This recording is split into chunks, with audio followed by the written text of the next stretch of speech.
Mr. President, India is compelled to exercise its right of reply in response to references made to it during the high level segment by Pakistan and the OIC.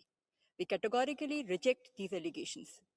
The OIC, by parroting Pakistan's propaganda, only reveals how deeply it has allowed itself to be co opted by one member, reducing itself to an echo chamber for one country's political compulsions. Pakistan's incessant propaganda now reeks of envy. We have no desire to dignify such propaganda, however, we'll make a few points to dismantle it with facts. Jammu and Kashmir was, is, and will always remain an integral and inalienable part of India.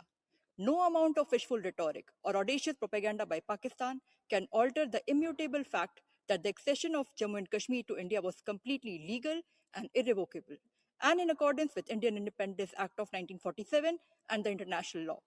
In fact, the only outstanding dispute regarding this region is the illegal occupation of Indian territories by Pakistan. We call upon Pakistan to vacate these areas which remain under its forcible occupation. Mr. President, it is indeed hard to take lectures on democracy from a country where civilian governments rarely complete their terms. They ring hollow.